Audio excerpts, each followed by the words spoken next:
Hey guys, welcome back to MMA Library. Today in MMA and UFC news, Mike Jackson recently called out Jake Shields and wants to face him in a boxing match following the scuffle that occurred between the pair late last year. Jake Shields has since responded to the offer, and here's what he had to say. I think he's a total clown, the biggest clown in the sport, bigger than Dillon Danis. And I think it made sense to release him. He was, I think he had like maybe one win versus a not good fighter, and then 0-2, and then plus he lost to me. So there's another loss on his record. So it makes sense he was cut, and now he goes back to being a nobody.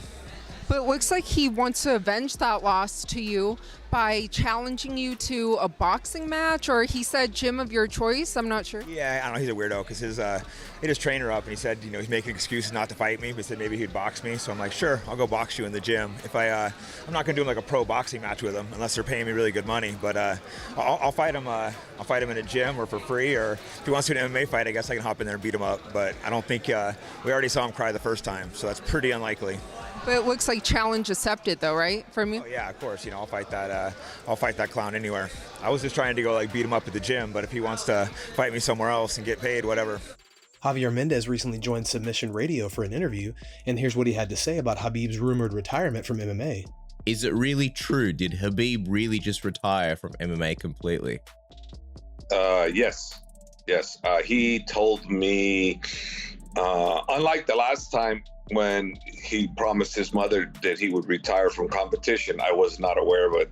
This one here, he let me, he informed me about 3 weeks out that this is what he was going to do. He wants to spend time with his family, and I 100%, I'm with him on what he wants to do and the reasons why he wants to do it. There's no legit reasons more than family for him and giving them what they deserve, the time, while they're young, he never said forever, but, there's going to be a while, though, I would imagine, unless something happens where he really misses it or really feels he's needed. But right now, I think everybody is good with his decision and very happy for him. Sean O'Malley responds to the backlash he's received following the comments he made defending Dana White's recent altercation with his wife. Here's a clip. Dude, how about MMA Junkie, huh? Saying you just love to support women. It was every journalism or journalist or whatever site. It wasn't just them. It didn't start with them. No, MMA Junkie definitely sucks. But they got it in the comments. Did you read them? The comments were like, you guys Actually watch the video. Is yeah. that bad to say? Yeah, I don't think you can say that, but yeah, I did. I mean, I was in the whole video. I was like dark humor, like making jokes on a bunch of bad. Half we say, you guys. No. 95%, not half. Yeah, probably 95% is just we say. Yeah. And dark humor, it's just too fun. It's the kind of humor that we like, unfortunately. Yeah. I mean, you look at our group chat, I'll go to hell. You know what I mean? But dude, Joe Rogan says the same thing. Like, I've heard celebrities say the same thing. Like, it's the most that makes you giggle. You try to say the worst things possible. Yeah. Just to get a giggle. Oh. Scott Coker talks about Dillon Danis' potential return to Bellator. What could you tell us about the highly anticipated return of Dillon Danis? I mean, one of the big stars in combat sports right now.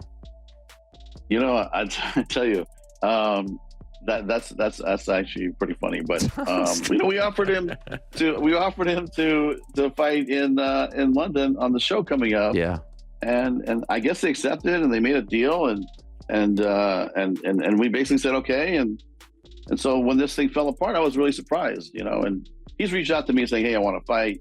And so, we're going to try to get him the rotation, but, it's been a long time. I mean, it's been a long time since he's fought. And so, I hope he's been training and I hope he's been, doing his thing. But at the end of the day, it's really going to be up to him and how bad he wants to fight. And does he really want to compete at this level? It's going to be something that only he can answer.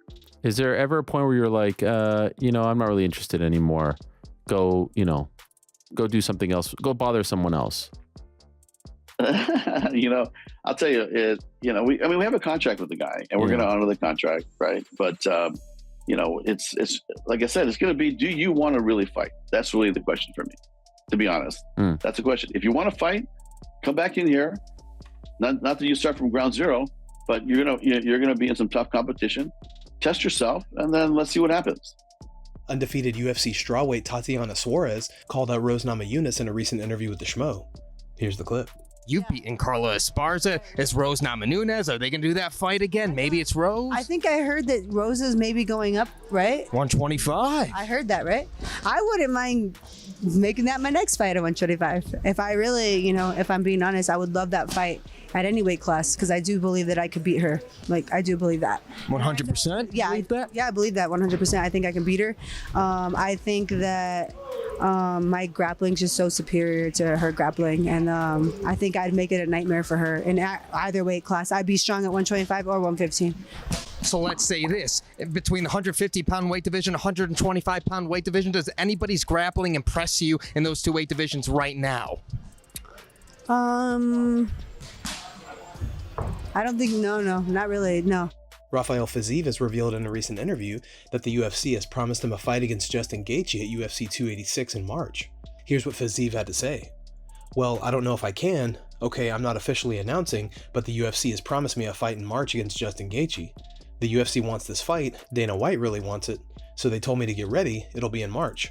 We're waiting for the contract now, and it's official. When asked if it'll be in London or Vegas, Fiziev said, "That's the question. They haven't exactly said whether it'll be in London or Vegas. They told me it'll be early March or the 10th. Brandon Moreno opens up about the situation with former head coach James Krause, who is currently under investigation for improper conduct with regards to betting on fights. Here's the clip.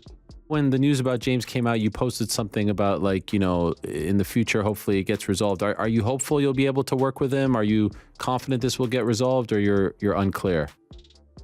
Man, you never know right now, man. The situation is very serious. I did that post because I love him, man.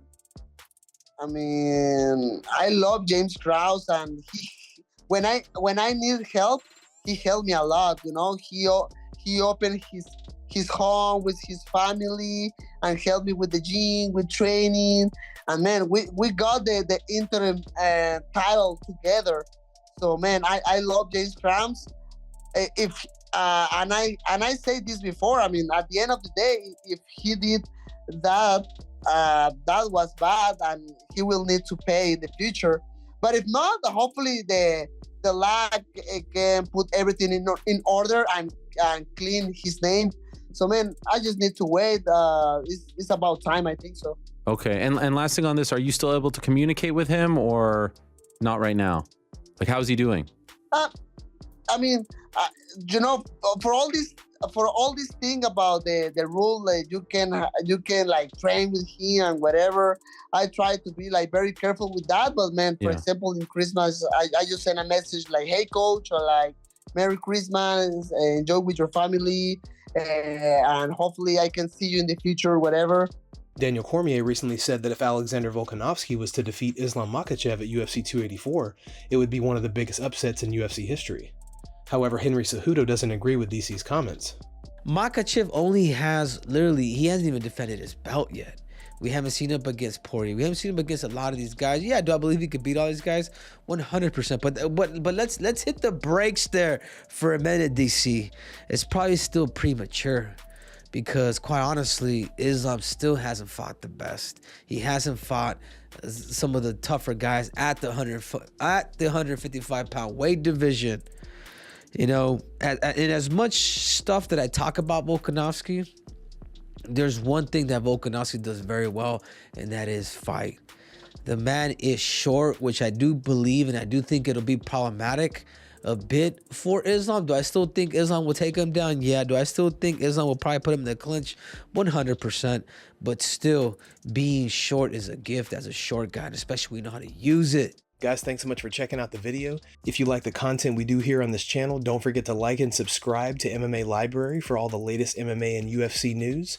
We'll see you in the next video.